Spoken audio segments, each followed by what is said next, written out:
Bonjour Thibaut, alors merci d'avoir accepté cet échange parce que on vous entend beaucoup dans le dispositif calédonien, vous êtes très actif depuis pas mal d'années, encore plus je trouve depuis un an parce que effectivement vous vous intéressez particulièrement à ce qui se passe en Nouvelle-Calédonie. Moi je suis un jeune Calédonien, j'ai 35 ans et j'ai fondé en 2012 effectivement l'association Calédo-Clean.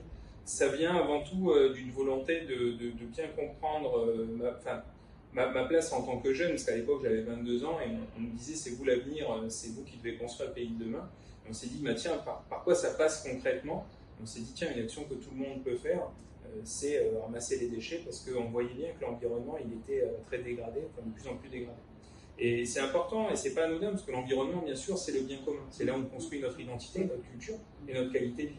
Notre eau, notre nourriture, et puis bien sûr la beauté des paysages qui nous émerveillent chaque jour. Mais du coup, c'était aussi un moyen pour moi en tant que jeune de me construire, de mieux constituer l'appartenance à mon territoire, parce que mine de rien, se construire en tant que jeune, c'est pas simple. Et même si moi, on me voit toujours en train de sourire ou en train de déconner, ou de rigoler plutôt, dans l'idée, moi aussi, j'ai des difficultés à exister en société. C'est pas quelque chose qui tombe du ciel, ça se crée. Voilà, sans jeu de mots, mais ça se crée, c'est vrai, ça se crée dans l'action. Et en fait, moi, dans l'action, j'ai créé du lien avec les gens, j'ai créé du lien avec mon pays, avec les différentes communautés. Ça m'a ouvert l'esprit, ça m'a apporté de la tolérance, ça a cassé des idées préconçues que j'avais, et ça m'a beaucoup aidé, donc oui, dans mon développement. Et je pense que c'est un vrai tremplin pour les jeunes, le monde associatif, parce que ça permet de développer des compétences, de se mettre en lien avec des gens, et donc de créer un réseau, et puis bien sûr de découvrir plein de nouvelles façons de penser, parce qu'il y a plein de gens différents qui vont s'investir dans des causes, et on va apprendre plein de choses. Et c'est, je le disais au nom du service civique la dernière fois, pour moi c'est partir à la recherche de soi et à la découverte des autres aussi. Et c'est vraiment essentiel, et moi ça m'a beaucoup aidé dans mon parcours, parce que mine de rien, dans la quête du bonheur et dans la quête du sens aussi, c'est dire comment j'existe en société, comment je fais société avec les autres, même si ils ne pensent pas comme je voudrais qu'ils pensent, même si ils ne se comportent pas comme je voudrais qu'ils se comportent, et puis moi, quelle est ma place, comment je m'organise, comment je me remets en question aussi. Tout ça, c'est dans l'action, dans des projets concrets. Message important, et vous l'avez dit, et je trouve que c'est ce qui représente notre société calédonienne. C'est une société, j'allais dire collective, et le monde associatif en est un exemple. On l'a vu, même si ça a été compliqué depuis un an, la résilience ou le soutien collectif, il existe en Nouvelle-Calédonie. Donc il faut qu'on fasse attention de ne pas tomber dans l'individualisme qu'on connaît par ailleurs dans le monde. Et ça fait partie de notre éducation. Soit on est multiculturel avec des positions différentes, mais en tout cas, je pense ce bien commun qu'il faut préserver. Je suis bien d'accord avec vous, et c'est vrai qu'on ne se rend pas compte, mais la société, elle est ce qu'on en fait collectivement. Au travers de petits gestes du quotidien, je laisse passer quelqu'un, j'aide une personne dans la difficulté, ou voilà, je fais du covoiturage, enfin, qu'importe, il y a plein de choses qu'on peut faire au quotidien pour s'entraider et pour apporter une société plus vertueuse. Et ça, c'est essentiel, parce qu'on a toujours l'impression que les grands sujets, ils se gèrent à des niveaux très politiques. Et ce n'est pas forcément le cas, parce que le bien-être, par exemple, c'est pouvoir se retrouver tous ensemble et partager des valeurs positives, des actions qui sont chouettes, qui nous lient les uns aux autres. Et ça, c'est essentiel, c'est rappeler qu'effectivement, même dans la difficulté, même aussi dans l'opposition des camps politiques, on peut aussi trouver des points communs, on peut aussi trouver des actions concrètes qu'on peut mener ensemble, et sur tout un tas de sujets, sur tout un tas de causes aussi, à travers des assos. Mais c'est sûr, le lien, il est facile à mettre en œuvre. Il ne faut pas laisser les différentes politiques finalement nous opposer franchement, alors qu'on a beaucoup de choses qui nous rassemblent, et qu'on peut justement les mettre en œuvre aussi au travers d'actions concrètes. Parlez-moi un petit peu de la situation du monde associatif en Nouvelle-Calédonie, et puis la dynamique que vous avez réussi à maintenir autour du monde associatif. Mais cette dynamique, elle s'est aussi imposée à nous, parce que devant l'urgence, on avait besoin de se regrouper, de se fédérer à nouveau, et puis effectivement de pouvoir trouver une façon de mieux défendre les associations dans tous les secteurs. Parce qu'aujourd'hui, on voit bien qu'on fait face à un manque de ressources. sans surprise, les institutions et le monde économique est à plat. Donc en fait, on a beaucoup de ressources financières qui ont diminué. On a des ressources aussi, bien sûr, qui sont des ressources humaines, qui ont quitté le territoire avec des compétences, des personnes qui étaient engagées. Et puis bien sûr, comme on perd des ressources financières, on a moins de moyens aussi pour pouvoir embaucher des salariés ou pour pouvoir indemniser des bénévoles ou pour pouvoir tout simplement mener nos actions, puisque bien sûr on a besoin de fonds pour à la fois nos investissements mais aussi notre fonctionnement. Et ça c'est une vraie difficulté et c'est surtout quelque chose sur lequel on veut alerter, c'est les associations jouent un rôle de ciment social. Que ce soit dans le sport, l'éducation, la culture, l'environnement, l'alimentation, la santé, le bien-être, et j'en oublie certainement beaucoup. Dans l'idée, tous ces secteurs, ce sont des secteurs où les gens créent du lien, où il y a beaucoup de bénéficiaires d'un ensemble de services qui viennent en soutien aux services publics, parfois même en remplacement. Quand on pense par exemple au secteur du handicap aujourd'hui, pour pouvoir inclure les personnes en situation de handicap dans notre société, eh ben, il faut ces associations qui font un travail remarquable au quotidien. Et c'est clairement ce secteur, il repose sur le tissu associatif. Et donc on a besoin, parce que si on veut faire société, on doit laisser personne de côté. Donc ça veut dire que les personnes marginalisées, précarisées ou les personnes en difficulté, ben, elles ont besoin d'un comptoir. Ce comptoir, c'est les assos. Accompagner des institutions. Mais si on n'est plus, on ne peut plus jouer notre rôle. Et à ce moment-là, ben, quand on parle de vivre ensemble ou quand on parle de réconciliation ou de lien, eh ben, il faut mettre en œuvre des solutions.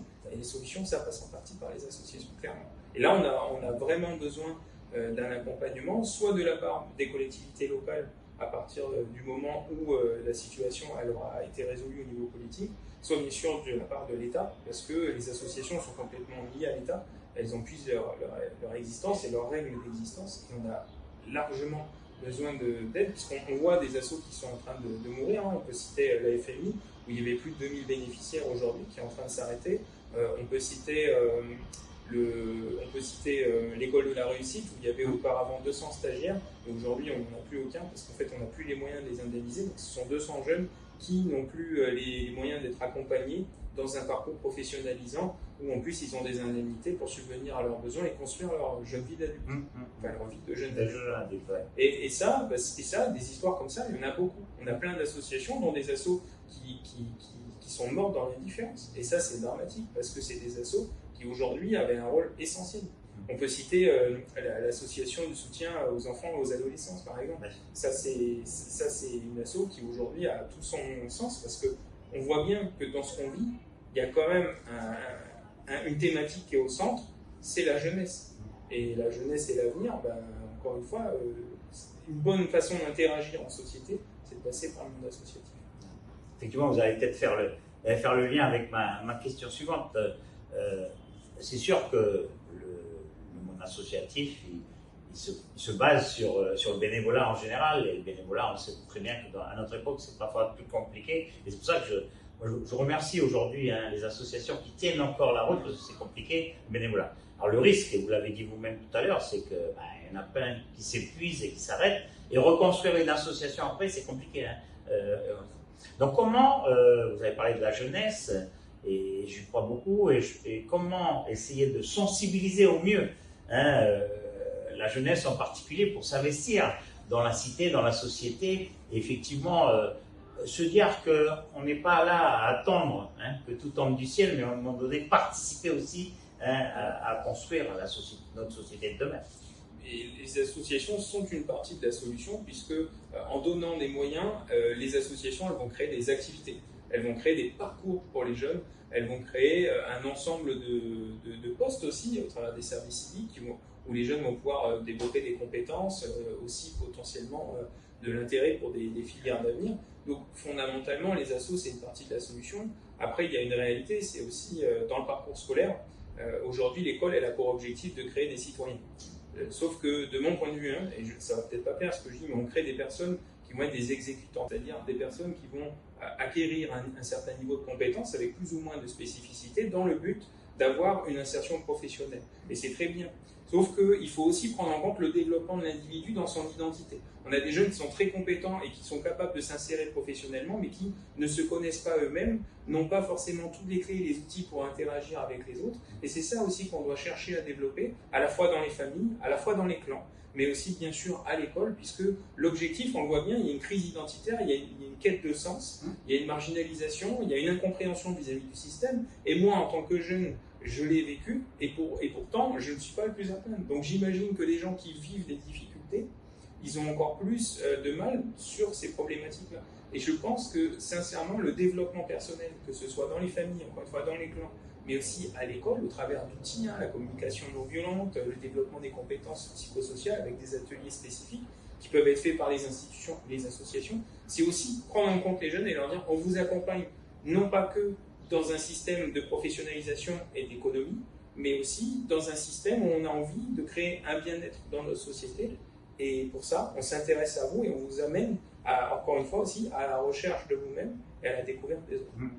C'était, alors je ne sais pas, hein, peut-être que vous en avez d'autres, dans les conseils que vous pouvez donner hein, aux jeunes ou aux moins jeunes, éventuellement pour la suite. Alors, vous venez de nous dire un élément important, c'est effectivement de les associer, les jeunes, mais les associer peut-être de manière différente, avec un esprit critique, avec un esprit collaboratif, se connaître, hein, et ça passe effectivement en priorité par l'école, mais le monde associatif, il peut être là aussi pour compléter.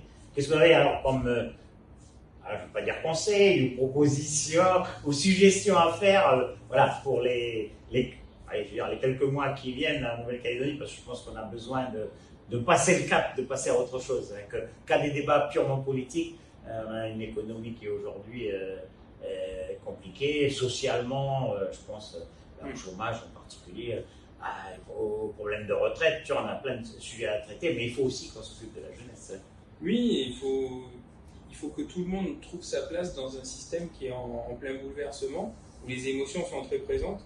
Et moi, ce que je dirais, c'est que, encore une fois, peut-être qu'une façon de se réconcilier, à la fois soit vis-à-vis du pays et vis-à-vis des personnes qui le construisent au quotidien, c'est, encore une fois, peut-être de trouver une cause qui nous tient à cœur et de nous y engager. Parce que si on s'engage tous au quotidien sur des petites actions, ça peut être sur le bien-être animal, la lutte contre les inégalités, la lutte contre les violences, l'environnement, la précarité, la lutte contre la précarité, l'inclusion des personnes en situation de handicap, l'inclusion de manière générale. Toutes ces choses-là, c'est des secteurs où tout le monde peut agir.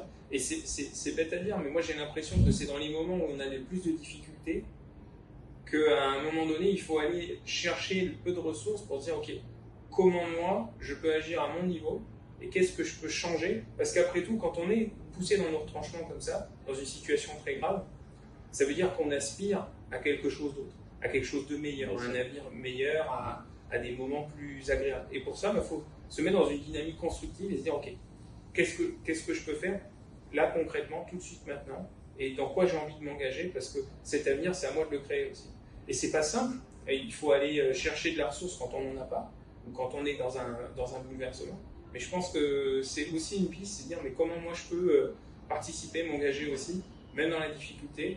Ça paraît pas évident, mais ça peut être aussi le boost qui permet de redévelopper des compétences, de trouver peut-être une nouvelle façon, une ouverture professionnelle, une nouvelle façon d'interagir avec les gens. Et je pense que ça peut être essentiel. En tout cas, merci pour déjà tout ce que vous faites depuis une quinzaine d'années et encore aujourd'hui, même dans des périodes compliquées, et puis au message que vous faites passer. Je crois que, en résumé, le message c'est de dire aux uns et aux autres, n'attendons pas que tout nous arrive, et on a besoin de soutien extérieur, mais nous, il faut qu'on sache à un moment donné comment on peut participer à la reconstruction de notre société et à l'avenir de ce beau pays qu'est la Nouvelle-Calédonie. Merci en tout cas Thibaut de cet échange. Merci, et bon courage pour la suite.